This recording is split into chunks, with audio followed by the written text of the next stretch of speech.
ऐसा बोलते हैं कि 1978 में जब एक कोल्ड वॉर की शुरुआत हुई थी तो उस टाइम पे US played the proxy war वाला गेम, जहाँ पे उन्होंने अपने जो सैनिक हैं उनको नहीं यूज़ किया, बल्कि जो वहाँ के अफ़गानिस्तान के जो ट्राइबल्स थे उन्हीं को उन्होंने ट्रेन किया टू फाइट अगेंस्ट यूएसआर। वो इतना स्ट्रांग बन गया इनफॉर्मल मुजाहिदीन कि वही अब आज एक थ्रेट बन गया है। सो पाकिस्तान कहता है कि पहले तो मुझे बोला गया कि इनको ट्रेन करो, और मुझ पे इल्ज़ाम लगा रहे हैं कि हमने मुजाहिदीन को इतना इतना फ्यूल दिया है, इतना पनाह दिया है। सो नहीं, is Pakistan playing the victim card again? तो Pakistan is not whether it victim card not is not the issue. भाई मेरा सवाल उनसे है कि आप तो एक स्वायत्त राष्ट्र हैं, you make your own decisions, जी। तो अमेरिका के बोलने पे आपने किया क्यों?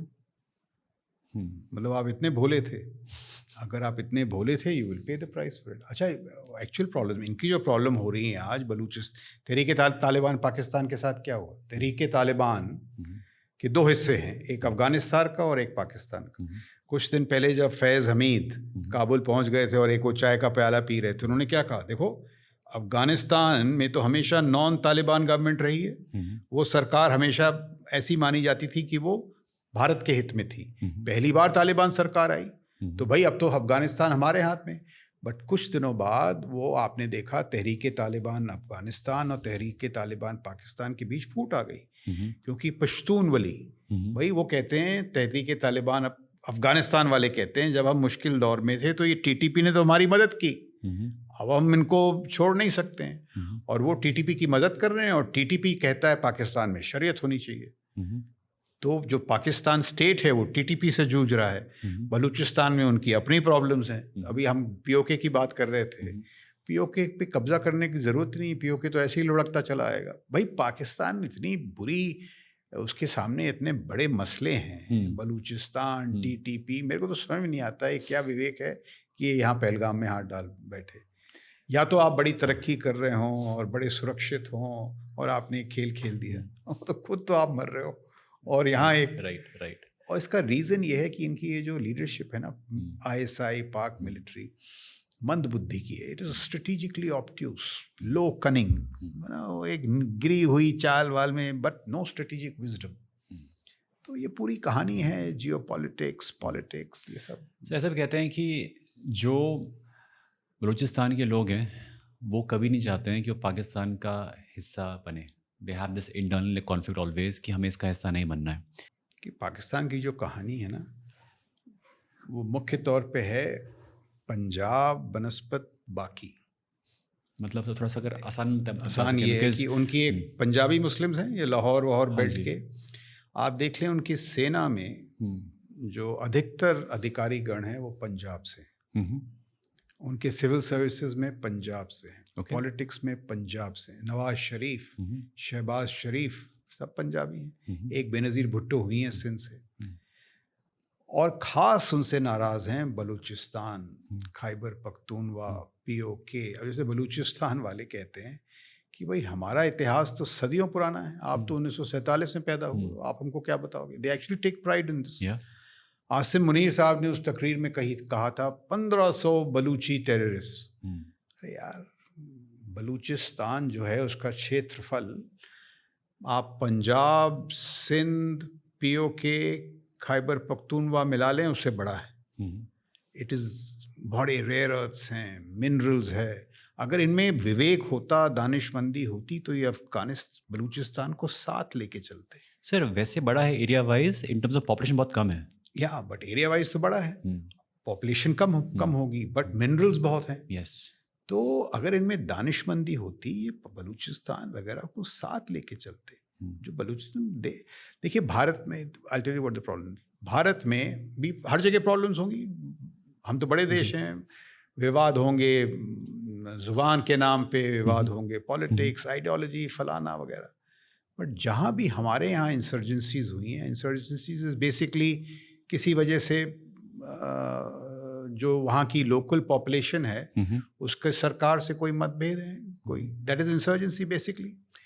इंसर्जेंसी को हमने राजनीति के ज़रिए उसमें हमने जो हैं उपाय ढूंढने की कोशिश की है। We have used politics to solve our insurgency, Pakistan has used its military to solve its politics.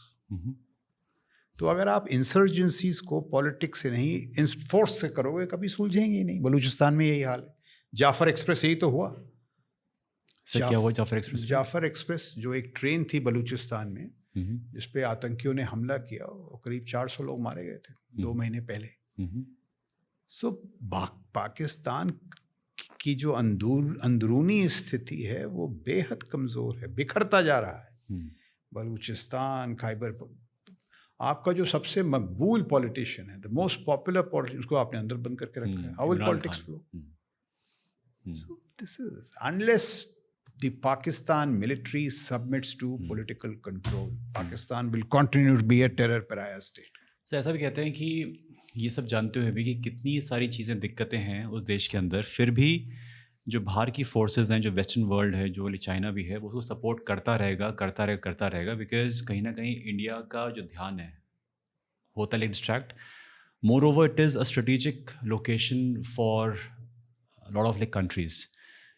तो वो कहते हैं कि नहीं, पाकिस्तान तो बचा रहना चाहिए। आप पाकिस्तान के बारे में कह रहे हैं कि strategic location as per the western world कि हाँ वो यहाँ पे होना ही चाहिए। नहीं, एक समय पे कहते थे, हाल में तो नहीं कह रहे हैं। वो सब जानते हैं पाकिस्तान का क्या हाल है। पाकिस्तान में विदेशी निवेश कितना है, पाकिस्तान में क्या विदेशी सुरक्षित हैं।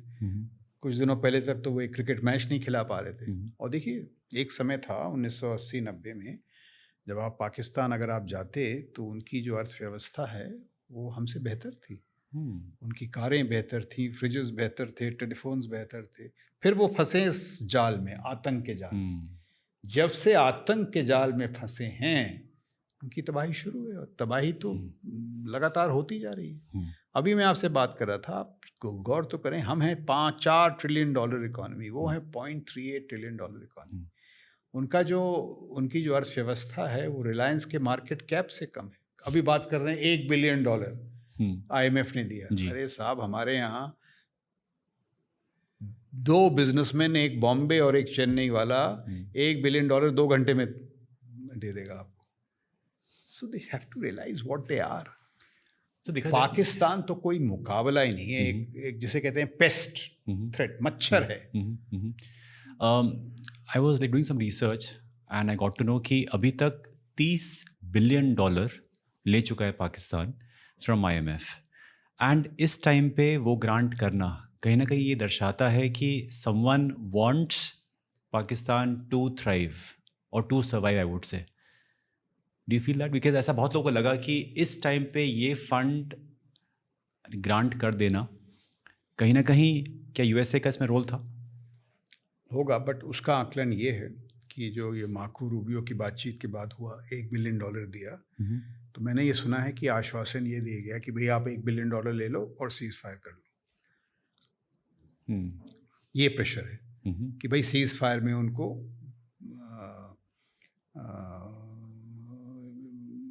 प्रोत्साहन दिया जा रहा है कि आप सीज फायर कर लो। It is linked in that sense. कैसे लिंक है कि अगर आपने एक तरफ उनको लिए पैसा दिया है और बोला है कि अब सीज फायर कर दो, isn't that कि आपको पैसा दिया है, now you can buy more arms and ammunitions, more missiles, more tanks and everything, और जाके ऑल राइट करो? या फिर is it given कि अब आप अपने आप को ठीक कर सकते हो, अपने आप को प्रिपेयर कर सकते हो, so that अगर कल फिर से कुछ होता है तो you are ready to face the heat? So $1 billion के बिना तो पाकिस्तान की सांस बंद हो जाएगी। वो तो जीते ही इसी पे।